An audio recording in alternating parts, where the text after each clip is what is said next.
A very good evening and welcome to the national broadcast. I am Malsha Dharmavadana. A very good evening, I'm Lakshita Singha. We start off by taking a look at the headlines for tonight. Amarapura and Ramanya Nikayas come under one Sangha association. Refrain from making detrimental remarks regarding national security, says the President. The present government has established freedom and democracy, says the Prime Minister. Gotabaya Rajapaksa has no ethical right to become a presidential candidate without Sri Lankan citizenship, says Deputy Minister Harsha De Silva. Sri Lanka declared among the countries where elephants can be observed at ease without harassment to them. North Korea decides not to hold peace talks with South Korea.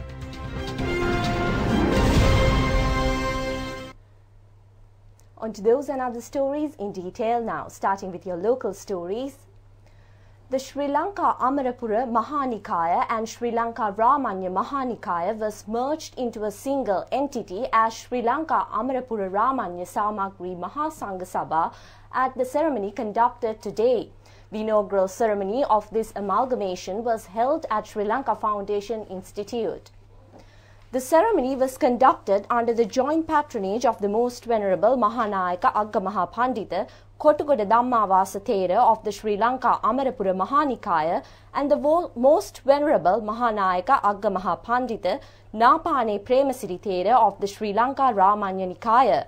The Samagri Accord document was signed by the registrars of both Nikayas, Venerable Professor Pallekanda Ratanasara Thera and Venerable Attangani Sasana Ratanana Himis.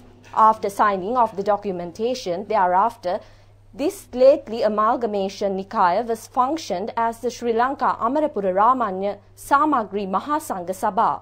The intent of this new amalgamation is to work together in the national and religious matters. A large number of ministers and parliamentarians, including other VIPs, attended the occasion. Now, meanwhile, President Maithripala Sirisena requests everyone to refrain from making statements detrimental to national security. The President pointed out that nobody should express remarks in keeping with one's personal agenda which would cause harm to the motherland and to the nation's future.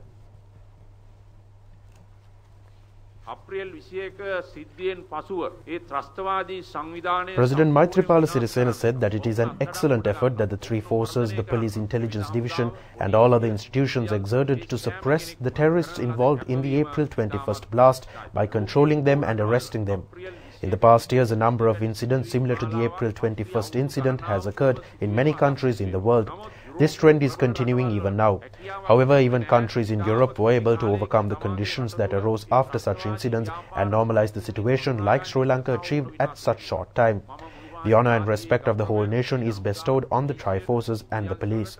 They recognize the persons involved in this terrorist act and arrested them. These activities of the institutions in charge of the nation's security are praiseworthy. However, certain sections of the society are making statements detrimental to the national security, and that goes against the efforts of these heroic forces. I must stress here that people should not make speeches in keeping with their personal agendas and their own aims and wishes. Such expressions lead to inculcating fear in the general public. It should be mentioned that the heroic activities of the security personnel involved are so great that it pains to hear such disparaging statements made to boost their own political and personal issues. ප්‍රකාශ කරන්නට ඕන දේශපාලන න්‍යාය පත්‍ර, උද්දලික න්‍යාය පත්‍ර, තම තමන්ගේ තිබෙන දේශපාලන කුහකකම් මේවා ප්‍රදර්ශනය කරන්නට තමයි ජාතික ආරක්ෂාව පිළිබඳව නුසුදුසුව අනවශ්‍ය විදිහට අපහාසයෙන් සහ උපහාසයෙන් ඇතැම් වගකීම් කතා කරන්නේ. ඔවුන් එසේ කතා කිරීම තුළ රටේ පොදු සාමාන්‍ය ජනතාව බියටපත් වෙනවා, සැකයටපත් වෙනවා. ජාතික ආරක්ෂාව පිළිබඳව ත්‍රිවිධ හමුදාවත් පොලිසියත් බුද්ධි අංශත් සිය වගකීම් සහ යුතුකම් මනාව ඉටු කරමින් විශිෂ්ට ලෙස සිය කැපවීම කරමින් අදත් ඒ තමාගේ වගකීම් මෙහෙවර ඉතාමත් ශක්තිමත්ව කාර්යක්ෂමව එඩිතරව කාර්යශූරව බුද්ධිමත්ව විනයගරුකව චරිතවත්ව ඉටු කරන අවස්ථාවක ජාතික ආරක්ෂාව වෙනුවෙන් කැපවන ඔබේ සේවාව පහත් කොට සලකන අය පිළිබඳව මා දැල් ලෙස කනගාටු වෙනවා. ඒ සියල්ල යම් යම් දේශපාලන න්‍යාය පත්‍ර තුලයි කටයුතු කෙරෙන්නේ. The President made these remarks when he joined the Presidential Ranaparashua Awards at the Regimental Ranaparashua Awards presentation ceremony for the Special Task Force of the Sri Lanka Army today. The ceremony was conducted at the Special Task Force headquarters at Naula Matale.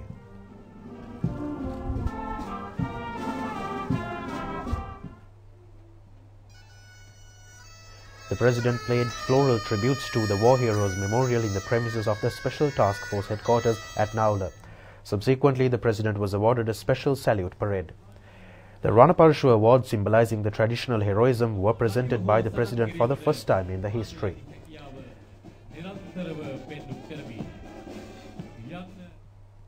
Subsequently, the headquarters of the Special Task Force was declared open by the President today. After unveiling the memorial plaque, the President conducted an observation tour of the premises. Among those present were the Defence Secretary General Shantha Kottegoda and the Chief of Defence Staff. There is a great leap to be performed while overcoming the shortcomings of the past, says Prime Minister Ranil Wickremesinghe. The Prime Minister emphasized that since the year 2015, a great amount of development tasks have been achieved in the North Province. Prime Minister Ranil Wickremesinghe expressed this view when he addressed the Jaffna District Development Coordination meeting conducted today at the Jaffna District Secretariat. The development projects being activated in the Jaffna district came under discussions in this meeting held under the Prime Minister's patronage. There was a great number of ministers and parliamentarians as well as state officials who attended this meeting. We are trying to modernize the whole fishing culture here. So I would suggest that we ask most probably Norway and get some funding quickly to do a study on modernizing the fishing in the Jaffna district.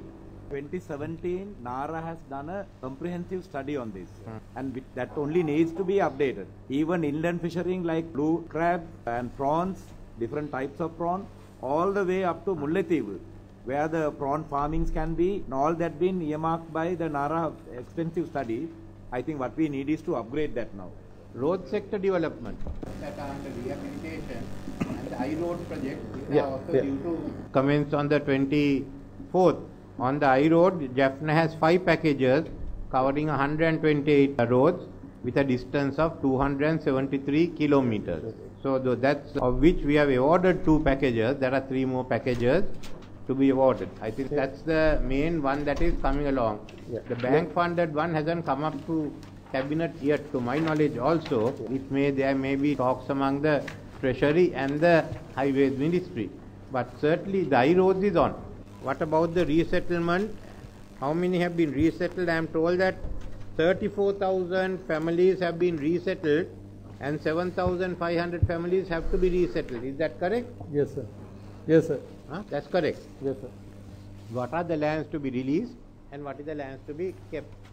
530 acres of land, addition 50 acres encroached by the people. Rest has been what has been held by, which have been given to different government institutions. Sir, we have basically broadly agreed that the Ministry of Industrial Development for industrial purposes, Ministry of Tourism for some tourist purposes, security forces, particularly the Navy, have to be allocated some land. What we lack is the details as to where those 3 components that is a very serious concern for us. I have asked the Minister and the Minister of Shipping both to sit down, work it out. What can be there here. Because the one issue is the private land. The other is there are sacred areas that involve Nauleswaram and a few other Himalaya and a few other places. So where those areas are to be those sacred areas, as agreed with you in principle, you have to sit down and work it out. Because I think in addition to that, the Ayana Kovil, the SLPA is now taking steps to restore it. So with these here, then also we will be putting up a paper for separate fund to restore the Kovils, damaged Kovils inside the areas held by the armed forces. We'll have to get the number of Kovils and what the estimate is, but I'll put a token amount to start with about 10 million. We will start the fund out, then get the estimates, and then the Treasury can give the money over the next 2 years for those. Subsequent to the meeting, the Prime Minister attended a gathering in a Muslim mosque in the region and had friendly discussions with them.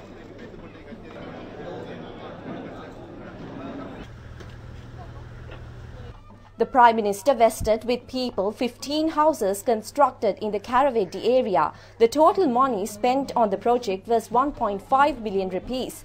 The awarding of ownership deeds was conducted under the patronage of the Prime Minister. These houses are being constructed to house the families that have returned from India after they have fled the area during the war. Subsequently, the Prime Minister joined the discussion of preview regarding the development to be effected to upgrade the Palali Airport in bringing it up as a regional airport in the area. The Prime Minister also joined an observation tour of the Palali Airport.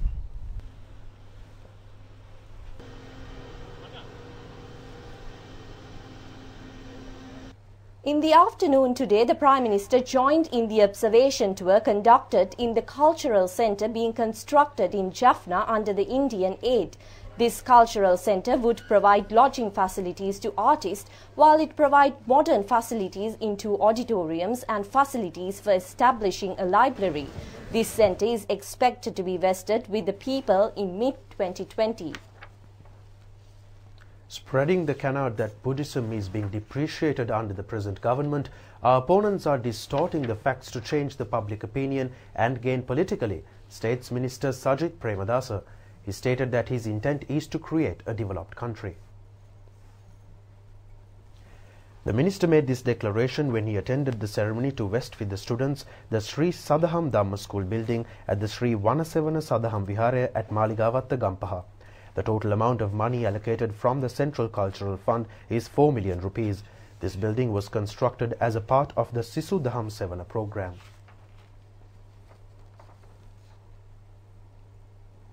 The Asian Development Bank has approved a $160 million aid loan for the upgrading and modernizing of Sri Lanka railway network. This is the first Asian Development Bank aid loan that has been awarded to the Sri Lankan railway network. This was revealed through an announcement by the Asian Development Bank.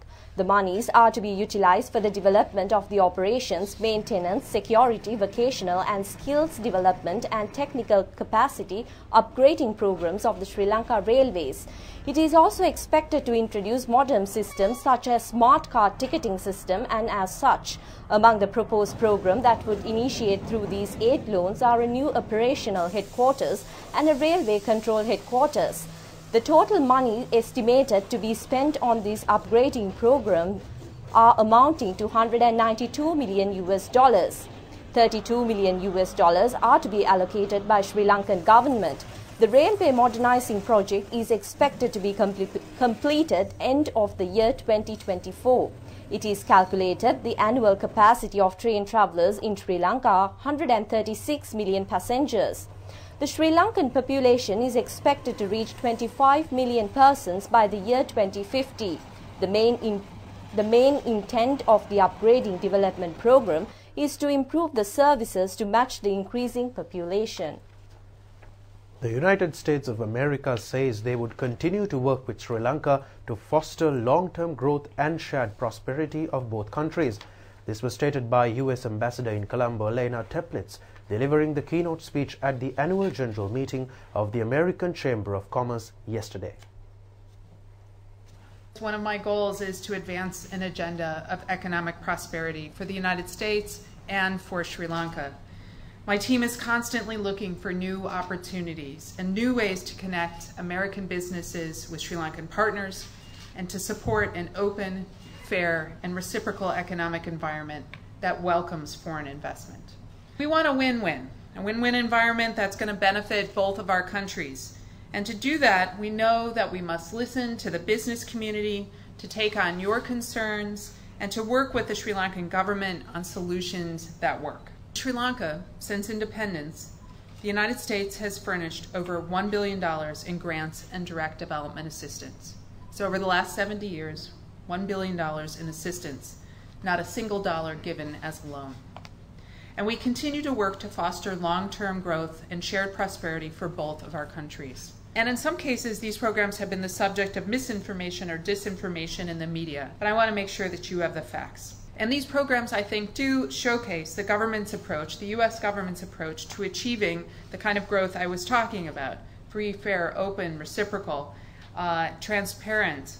And these programs also showcase the fact that we believe economic growth has to be led in partnership with the private sector. The world is a safer and more secure place when strong, sovereign, and capable nations partner together. So we are looking forward to a long and fruitful partnership with Sri Lanka, building on the last 70 years of bilateral ties, and looking towards that future with an open, fair, reciprocal, and transparent economy that raises standards, that attracts investment, and provides opportunity for all. The new office bearers of the American Chamber of Commerce in Sri Lanka were appointed at this 27th annual general meeting. Prasantha Jayamaha was elected the new president of the chamber, among others.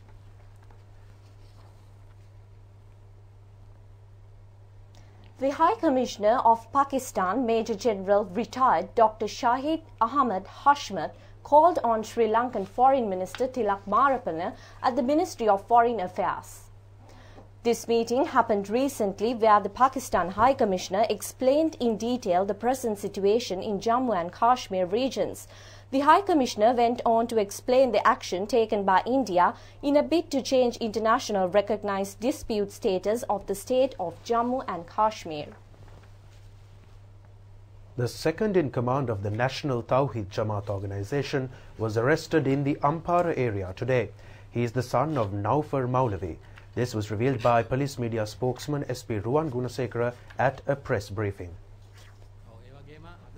Police media spokesman SP Ruwan Gunasekara said that today the police station at Ampara made an arrest. Earlier, a leader of the National Tawhid Jamaat organization named Naufar Maulavi was arrested. He was detained by the Terrorist Investigation Division for further questioning.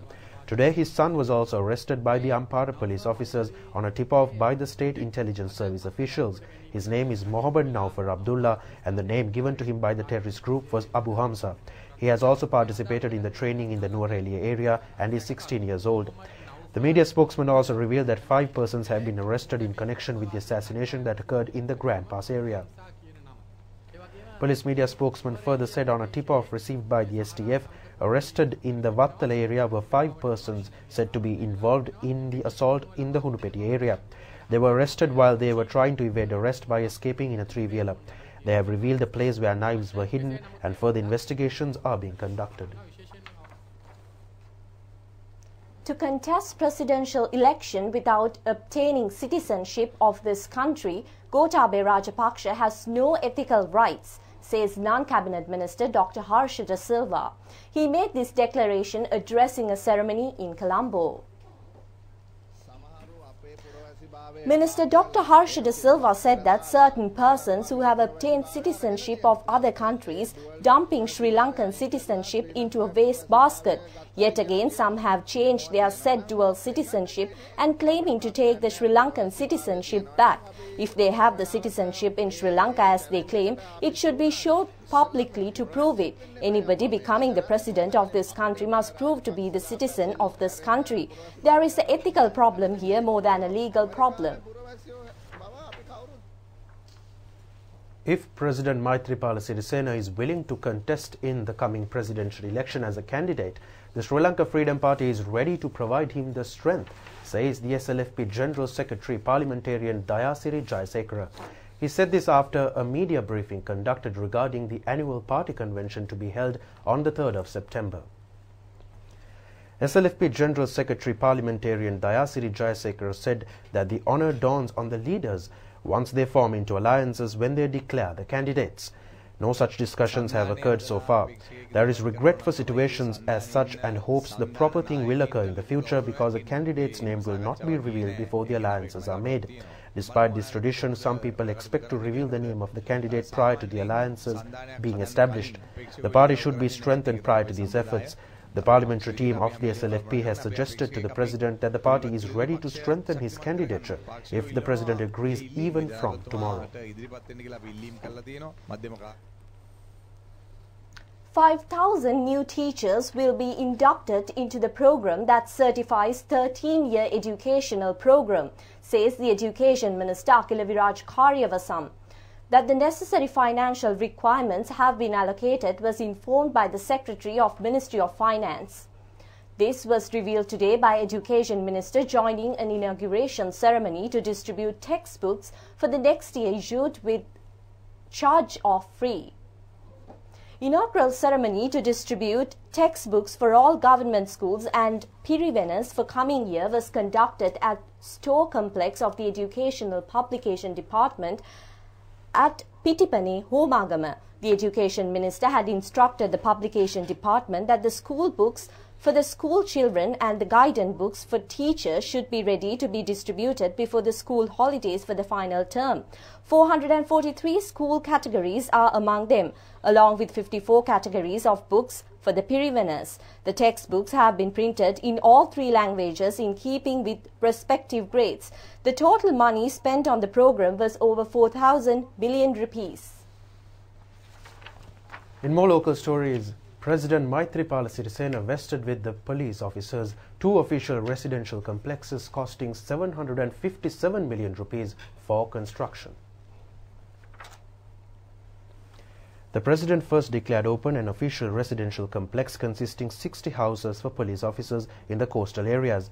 This complex is 11 stories high and had cost 407 million rupees. It consists of 2 halls for ceremonies, an area for entertainment for children and a supermarket complex among the facilities endowed with.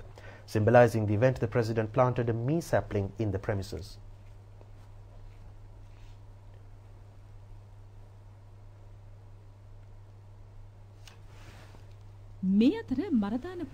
The President also declared open residential complex as bachelors' quarters that comprises 10 floors.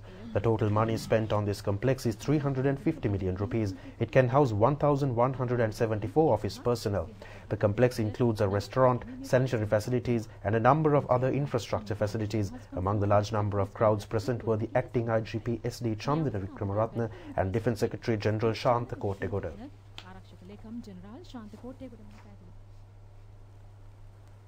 The certificate course on newspaper media was declared open by Minister Ruwan Wijewardene today. The ceremony was conducted at the auditorium of Mass Media Ministry. The keynote speech was conducted by Professor Tudor Veerasinghe. The theme of the speech was the challenges facing the present newspaper media. The glossary on the communication studies was also presented to the Minister Ruwan Wijewardene at this occasion. Among the crowd present was the chairman of Sri Lanka Press Council, Attorney at Law, Koggala Vellala Bandula. A Sri Lankan has invented an Android smartphone app that can sensitively identify the coconut red weevil disease in coconut trees. This discovery had been successfully tested not only in this country but also in other coconut growing countries in the world. We present this revelation as a special feature. Sri Lanka is known for a high standard of coconut exportations. The total income received from coconut exportation is over 95,000 million rupees. The harm imposed on coconut estates by the red weevil varies from 2% to 50% on the plantation. The red weevil disease does not show any signs prior to the death of the coconut plant.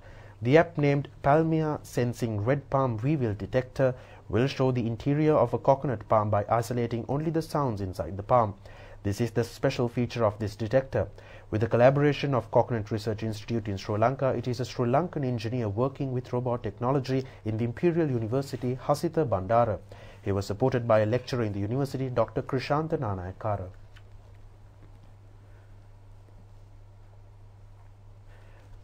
The achievements received praise from the minister in charge new of technology we have to use very quickly. Now today when I came, I went out and I saw that beautiful application for the termite, the weevil, red beetle, 36,000 rupees. You put the sound on the handphone and then you can detect if the red beetle is there. So there are new technologies that are there that is essential for the industry. It is expected to utilize this new discovery to rid the red weevil menace from the Sri Lankan coconut plantations. It is the investigations conducted in the coconut cultivations in Malaysia regarding the red weevil conducted by Hasitha Bandara that has borne fruit in this experimentation. Sri Lanka with Kenya and Thailand is listed as the top 3 locations in the world for ethical and responsible elephant tourism. The world-famous National Geographic magazine has listed the country in an article titled How to See Elephants. This article, which is published in the travel segment, provides tips and destinations for observing elephants responsibly and safely. The National Geographic highlights the beauty of Vilpattu National Park in which tourists can view herds of Sri Lankan wild elephants, the largest of the 3 Asian subspecies. It also speaks about the Vilpattu Park's many sanding villas or natural lakes and the chances of seeing Sri Lankan leopards, sloth bears, spotted deers, buffaloes and mugger crocodiles. The All Shares Price Index closed at 5,894.51 points, dropped by 22.64 points, and the S&P SL 20 index closed at 2,905.81 points, increased by 1.22 points at the end of trading in the Colombo Stock Exchange today. Turnover was over 334 million rupees.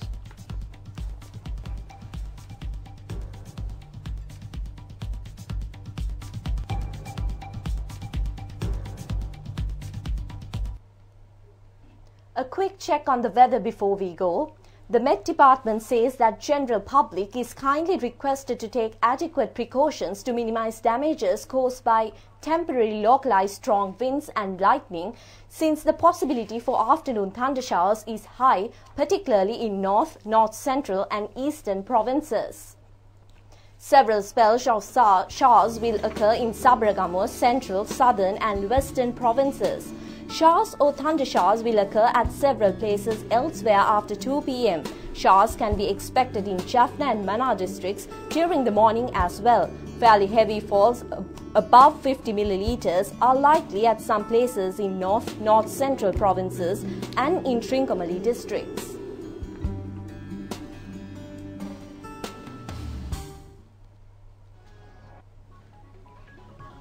And that's it for the news for today. We'll see you tomorrow at the very same time. Good night. Good night.